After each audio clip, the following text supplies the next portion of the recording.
Partiamo dal risultato. Vittoria pesante, importante. Soddisfatto della prestazione della squadra? Allora, sicuramente un risultato importante, forse dopo la vittoria di Teramo era la prima, la partita più importante per noi.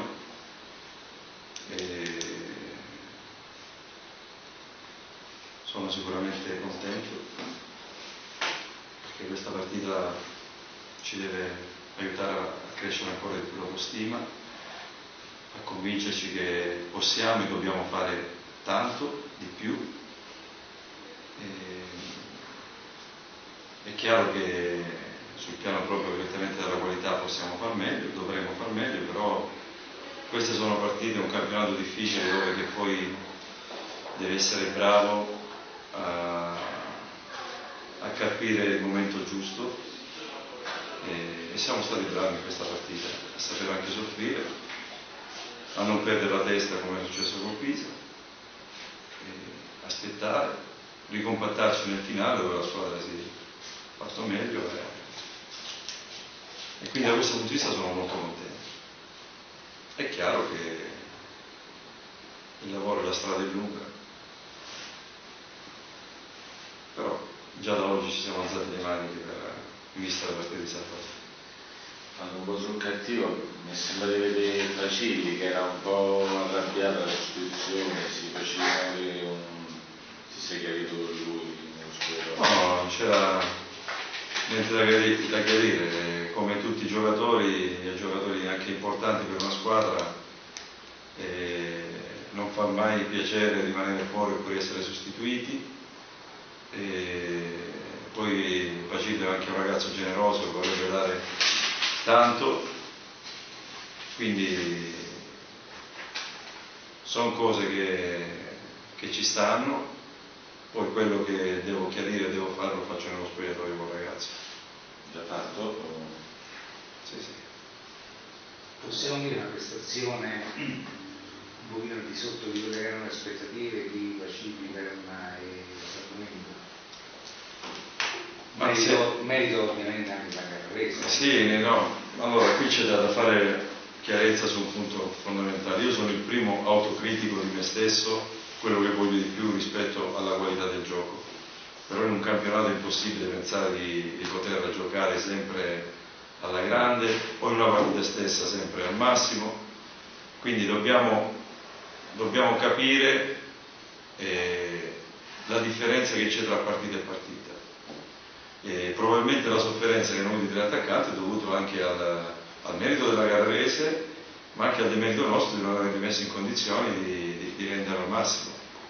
Però ci sta, ripeto, non è che adesso dobbiamo pensare che tutte le partite riusciamo a esprimere un calcio, dobbiamo guardare la realtà di un campionato difficile, la realtà di un campionato da giocare partita in partita. Firmerei per altre vittorie così, perché vuol dire che la squadra cresce, vuol dire che la squadra capisce il momento di tirare fuori la spada o il momento di mettere lo scudo davanti per cercare di essere il più efficace possibile. Io ho sempre sostenuto che si ricordano molto di più i risultati, soprattutto le vittorie, qualche sconfitta e la fiducia, i pareggi se no, si ricordano sicuramente i risultati, poi se si è giocato bene o male non si ricorda mai nessuno. Sì, l'importante è soprattutto il risultato, no? Quindi. Sì, anche se bisogna dire che il risultato logicamente è frutto di una prestazione, è normale che più riesci ad avere qualità nella prestazione, più c'è possibilità che fai il risultato. Questo credo che sia un'equazione normale, però spesso e volentieri può succedere che... Qualche anno fa al Massimino preso 4 pali di traverse, sbagliarono un rigore e vincemmo all'89esimo su Bruno di un volta, mezzo circolare pure. Forse al Massimino era il titolo più esatto, però in realtà la vittoria rimane storia nella mente, poi come maturata, sì, è chiaro se era meritata o meno non conta, così come se la prestazione sarà buona o meno, conta i tuoi sì. È chiaro che io ho il dovere di cercare di ottimizzare il lavoro al massimo, perché la continuità di prestazione sicuramente ti permette di avere continuità di risultati. Però spesso la qualità di una prestazione non è dovuta solo, diciamo, all'aspetto estetico, ma è dovuta al saper gestire le situazioni di gioco, saper gestire i momenti della partita. Quella per me è qualità di prestazione anche. È chiaro che tutti vorremmo giocare sempre bene e vincere con 2 gol di scarto, ma sarà impossibile questo. Noi pensiamo a crescere, a migliorare, avendo la consapevolezza che possiamo e dobbiamo fare molto di più. Soprattutto pensando che una partita può giocare per 95 minuti. È quello questo per cui sono contento. Domenica è una squadra che non si è disunita, che non ha... Quello che ho detto prima rispetto a Pisa. Che non si è nervosita, perché non veniva il gol, il risultato, anzi ha saputo... No, devo dire che questo è stato l'aspetto positivo che logicamente rispetto al Pisa si è evidenziato. Diciamo, se la critica più grossa che mi faccio è quella di aver fatto male i primi 15 minuti del secondo tempo, cosa che non dovremmo più fare, perché se vogliamo giocare in questo modo la squadra deve essere sempre corta e dobbiamo cercare un gioco più pungente attraverso un fraseggio più stretto. Invece in questi 15-20 minuti del secondo tempo abbiamo allungato troppo la squadra, nelle ripartenze avevamo troppa foga nel cercare subito la profondità, e quindi magari cercando anche il lancio subito sulle punte, e quello ci ha messo in difficoltà. Quindi da questo punto di vista sicuramente dobbiamo far meglio. Mister, volevo sapere un po' il suo pensiero, l'ha detto anche Corapi nella conferenza stampa dopo la partita, qualche mugugno di troppo dalla tribuna durante la partita e poi con poca coerenza forse un'esultanza generale poi per la vittoria finale. Sì, anche non dirò, il precedente... Questo no, ma diciamo fa parte del gioco, lo metto in preventivo, è normale che sia così. È chiaro che se il tifoso vede giocare la squadra bene è più contento, però dopo alla fine ne premiano solo il risultato. È normale per i ragazzi che vanno in campo, soprattutto questa squadra è una squadra generosa che dà sempre il massimo, magari soprattutto per i giocatori più giovani può forse influire a livello mentale, però io chiedo sempre ai ragazzi di staccarsi da quelli che sono gli umori del pubblico, gli umori della terna arbitrale, gli umori degli avversari, e di avere sempre la lucidità di gestire i momenti di una partita. Poi Ciccio ha fatto anche un bel gol e quindi è giusto che il pubblico abbia esultato. Magari la mancanza del pubblico è stata più dalla parte della curva. Com'è stato giocare questa partita senza il pubblico di casa?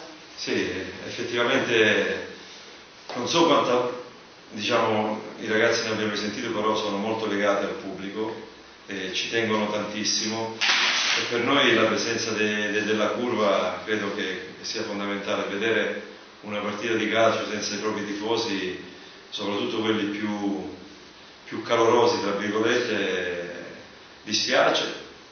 In primo luogo mi dispiace per i ragazzi, e non è calcio, cioè il calcio è per i tifosi, per gli spettatori, quindi i calciatori sono, come dire, un mezzo per esaltare il cuore dei tifosi, e senza la loro presenza effettivamente è un po' più duro. Da questo punto di vista posso capire sicuramente i ragazzi. Adesso sul testa Sant'Arcangelo, i resti sono lontani. Sì. Partita? Sarà una partita difficile, questo campionato lo sta dimostrando. Voglio che i ragazzi già da domani A Rimini si gioca, sì. Allo stadio di Rimini. A Rimini. allo stadio di Rimini. Sì, allo stadio di Rimini. No, voglio che i ragazzi già da domani dimenticano già la partita di sabato scorso, perché ogni partita è diversa dall'altra, i risultati di queste giornate di campionato lo stanno dimostrando. Non ti puoi permettere di di sottovalutare nessun avversario, di essere leggero contro nessun avversario, e quindi mi aspetto una grande settimana di lavoro da parte dei ragazzi, e con l'umiltà giusta, la determinazione giusta, perché per noi la partita di sabato è importantissima. Questa domenica, sabato e domenica, di squadre avversarie, Pisa, Ascoli, sicuramente la vittoria dell'Ascoli a Reggio Emilia è una vittoria importante. Da quando siamo andati noi, insomma, abbiamo distrutto positivamente, perché vedo. Lo so, però sicuramente guarda, l'Ascoli ha fatto una vittoria importante in una partita importante, ha dimostrato sicuramente di essere una squadra forte. Si può parlare di mini fuga o è ancora presto? No, secondo me è ancora presto, il campionato è lungo, però è chiaro che ogni punto pesa, l'Ascoli è una squadra forte e sta nelle altre cercare di tenere il passo. Noi siamo stati presto. Noi dobbiamo pensare a tirare fuori il massimo da Sant'Arcangelo, il resto proprio non ci penso. Non ho guardato neanche la classifica, quindi. Invece Pisa pareggia. Ho visto un po' la partita, è la dimostrazione di quello che ho detto prima. È difficile giocare contro chiunque, le partite sono tirate, equilibrate, e poi può succedere che una partita una squadra prende il sopravvento, ci sta, però non è un canovaccio chiaro. Qui secondo me vincerà la squadra che sarà più gruppo, è l'invito che sto facendo ai calciatori. Dobbiamo diventare ancora più forti dentro di noi, nella nostra testa, perché il campionato è difficilissimo e dobbiamo essere bravi di partita in partita a gestire tutte le situazioni che possono, come dire, mettersi in mezzo alla nostra strada. Più continua. Certo, assolutamente. La continuità è la forza anche del gruppo. La classifica si guarda a marzo. L'ultima giornata. Essere campioni d'inverno non è niente, non dice niente. Pensiamo al Sant'Arcangelo adesso. Pensiamo a Sant'Arcangelo. Va bene? Va benissimo. Ok, grazie. Grazie a te.